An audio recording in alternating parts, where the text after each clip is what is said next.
오늘도 예배드리러 오신 한 분 한 분, 진심으로 주님의 이름으로 사랑하고 환영하고 축복합니다.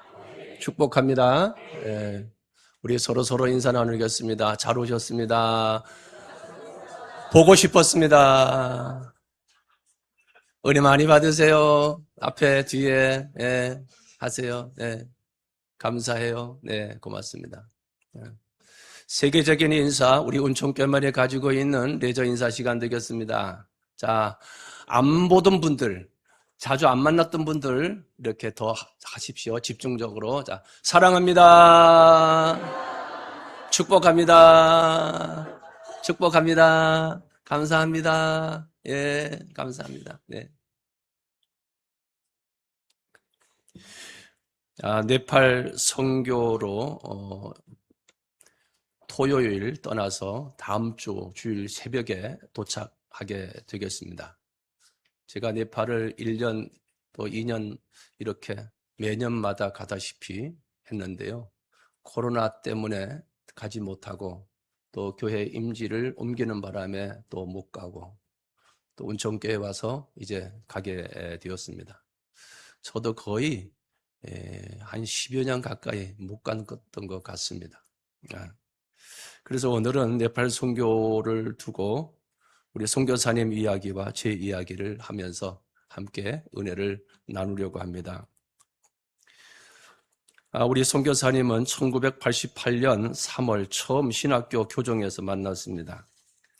당시 80명의 입학생 중 각 고등학교를 졸업하고 신학교에 온 학생들이 대부분이었고 그들을 그때 현역이라고 불렀습니다. 군 생활을 피라고 온 사람들을 예비역이라고 불렀습니다. 나는 현역이라 불리는 학생들과는 10년, 11년 차이가 났습니다. 나보다 나이 든 형들은 6, 7명 정도 있었습니다. 그 6, 7명 중 한 명이 바로 네팔 이해덕 선교사였습니다. 80여 명의 학생들 중 가장 가까이 지냈던 사람 중에 하나였습니다. 제가 30살이었고 그의 나이 37살이었습니다. 36살 때까지 결혼을 하지 않고 독신으로 살겠다고 했습니다. 혼자 살면서 막연히 고아들을 키우고 싶다는 생각으로 살았습니다. 그러다가 어떤 기회에 하나님을 만났습니다. 사도 바울처럼 강력하게 하나님을 만났습니다. 이분은 책을 좋아해서 예수 믿기 전에 성경을, 교회는 한 번도 나가지 않았지만 성경을 문학서적으로 생각하고 2번을 읽었습니다. 그때 신약의 사도 바울의 이야기, 사도 바울이 예수 믿는 사람을 핍박하고 체포하고 스데바를 죽이는 일에 가담했던 반예수교의 사람이 다메섹 도상에서 강력하게 하나님을 만났다는 이야기를 읽고 그때 책을 읽으며 중얼거렸답니다.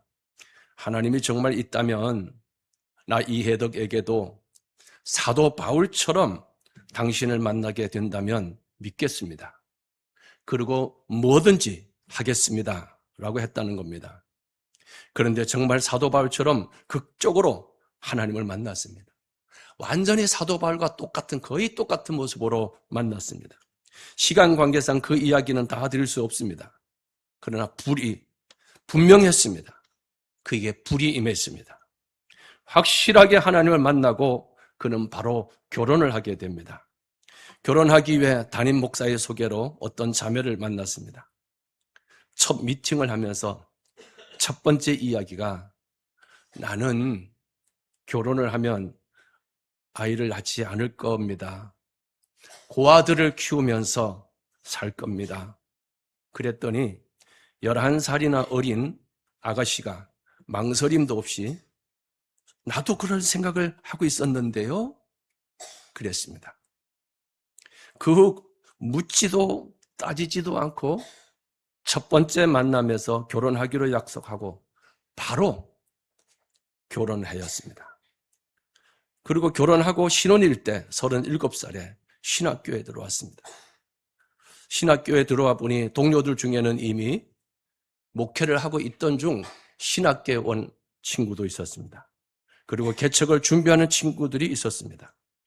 늦은 나이에 신학교에 들어온 나는 어떻게 목회해야 하는지 이해덕 선교사는 교회를 다녀본 적도 없고 교회 학교가 뭔지, 학생부가 어떻게 운영되는지, 청년부는 어떻게 해야 하는지, 친구들 대부분이 학생이지만 개교회 교육전도사로 사역을 하면서 학교를 다녔습니다. 나이는 많지, 아는 거는 없이, 어떻게 준비해야 되는지는 모르겠지. 그렇게 지나다가 신학교 2학년 여름방학이 되어 그 형이 40일 금식 기도를 한다는 것입니다. 그때 40일 금식 기도한 동료들이 2명이나 있었습니다. 금식 기도하는 이유는 37살의 나이에 부름을 받고 신학교에 왔는데 내가 어떻게 목회를 해야 되는지 목회의 방향, 목회의 목적을 알려달라는 거였습니다.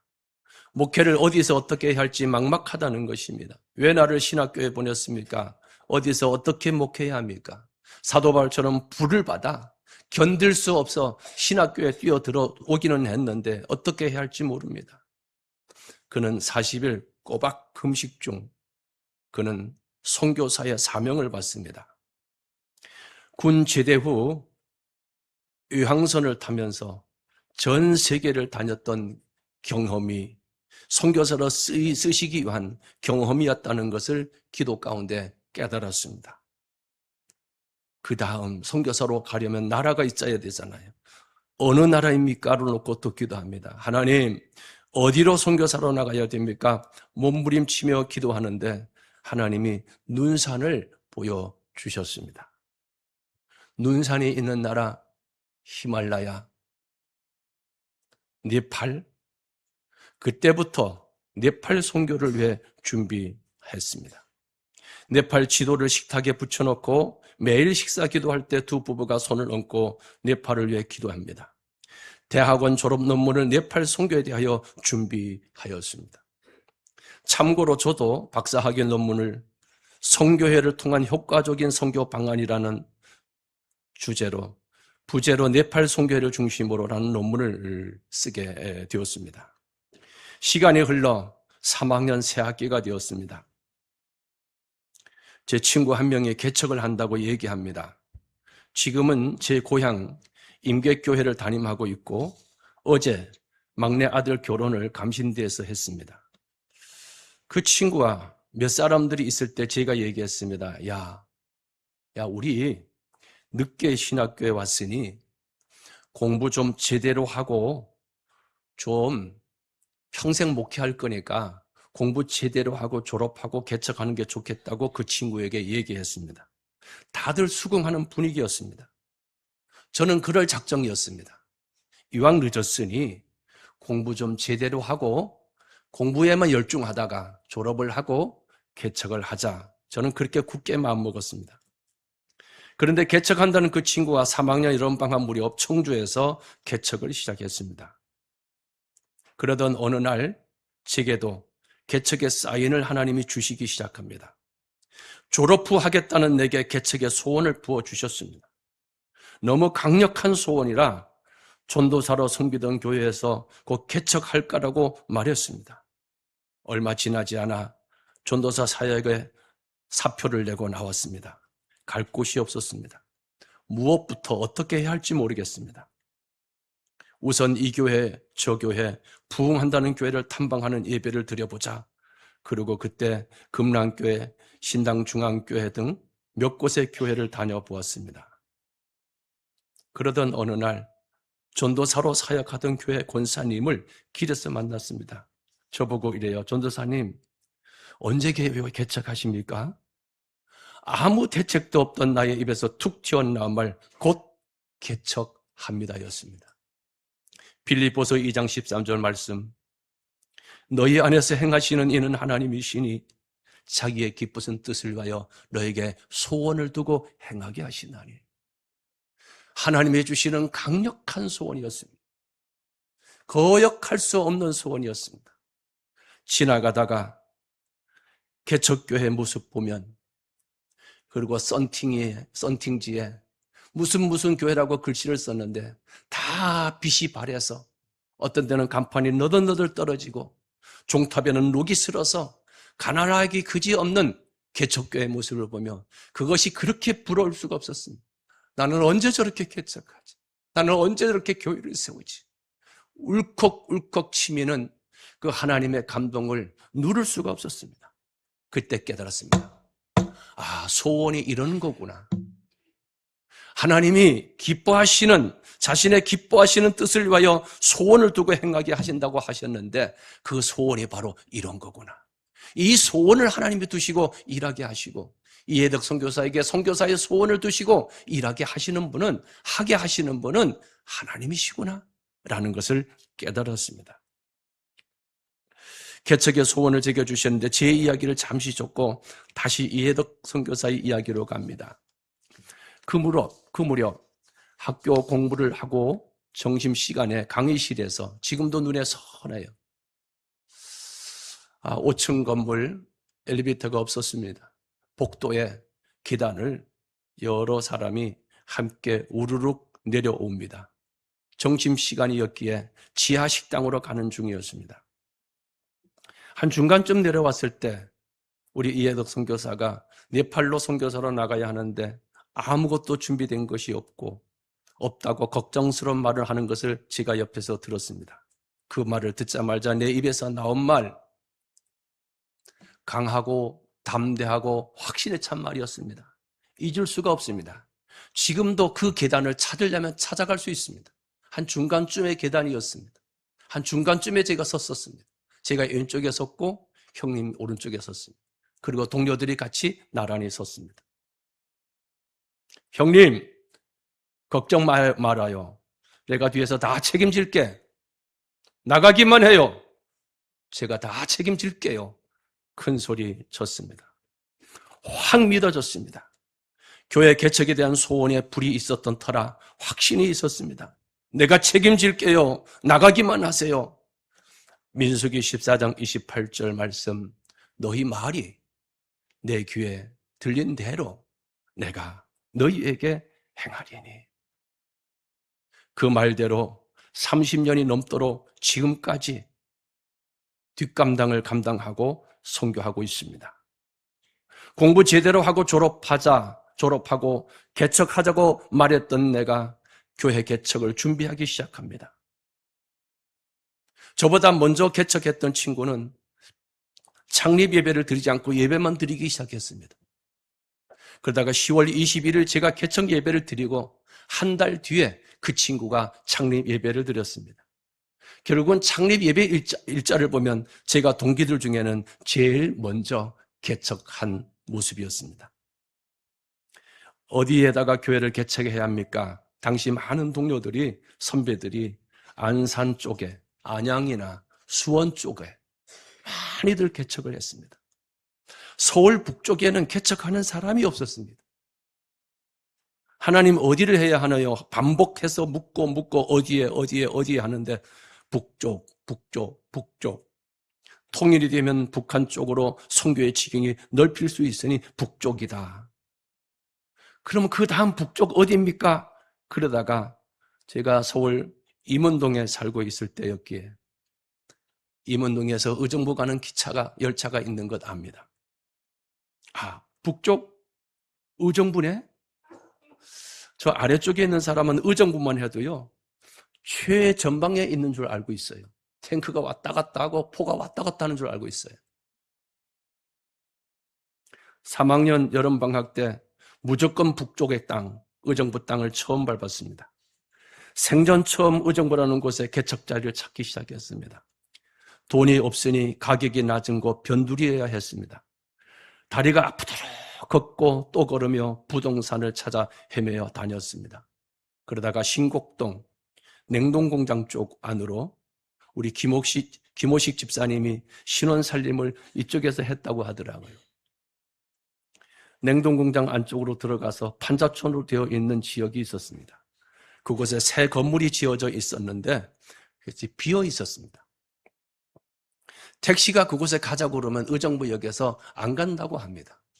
꼭 이렇게 하면 갑니다. 그쪽에 갑시다 하고 손을 V자로 보이면 갑니다.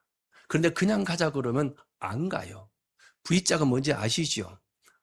꽃배기로 2배로 드리겠습니다. 그러면 택시가 가는 지역이었습니다.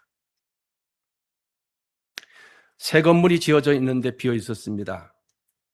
알고 보니 2억 3천이라는 대출금이 있는 건물이었습니다.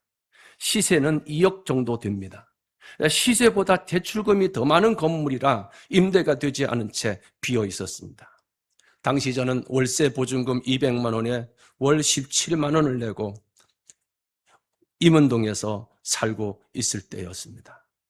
하나님, 나는 보증금 200만 원의 전 재산인데요. 200만 원밖에 없습니다. 그러면서 그 2억 3천 대출금이 있는 건물을 들어가게 됩니다. 하나님, 나 가지고 있는 전 재산이 200만 원인데 설마 이것을 떼킬까요? 나 믿음으로 시작해요. 그리고 계약을 하고 들어가려고 하는데요. 주인이 그러더라고요. 어떻게 대출금이 이렇게 많은 줄 알면서 들어오시려고 합니까? 그랬습니다. 염려스러워서 그렇게 얘기를 하더라고요. 그러나 믿음으로 시작했습니다. 한 가지 기도를 했습니다. 개척할 때. 하나님, 나는 절대로 월세 내는 개척교회 시작하지 않겠습니다. 또 한 가지, 나는 개척하자마자 도움을 받는, 선교비를 받는 교회가 아니라 선교비를 주는 교회로 시작하겠습니다. 두 가지 기도 제목. 하나님, 나는 월세, 선배들이 개척할 때 월세 내느냐고요. 너무너무 힘들어하는 것을 봤습니다. 그래서 개척할 때 난 월세 내지 않겠다고. 보증금 200만 원이 전 재산인 주제에 조금의 돈도 없는 주제에 그렇게 기도를 했습니다. 그런데 의정부에 다니다 보니까요, 선배 목사님들을 만나게 되고 그랬습니다. 그랬더니 그분들이 이렇게 말하는 거예요. 의정부 신협에 1,000만 원 적금을 들고 2번만 부으면, 신협 회원 2사람만 부증을 세우면 1,000만 원 대출을 해준다는 제도를 소개합니다. 교회를 세우지도 않았는데 신협 가입부터 했습니다. 1,000만 원짜리 적금 2달을 부었습니다. 그리고 2분의 보증을, 선배의 도움으로 보증을 세우고 대출을 1,000만 원을 받았습니다. 1,200만 원이 되었습니다. 그리고 개척한다고 하니 여기저기서 헌금해 주시는 분들로 인해 1,500만 원 전세로 시작했습니다. 지하 20평인가 24평인가 그 정도 되는 건물이었습니다. 꼴박꽃 아주 완전 지하였습니다. 1,500만 원에 계약을 하고 1990년 10월 21일 개척 예배를 드리게 되었습니다. 방을 꾸미고, 판자로 방을 꾸미고 연탄 난로를 놓고 거기서 살림을 하면서 지하 예배를 교회에서 시작을 했습니다. 이제 개척한 교회이지, 이제 개척한 교회인데 선교사는 1994년 이해덕 선교사는 파송을 받고 네팔 선교로 나가야만 했습니다.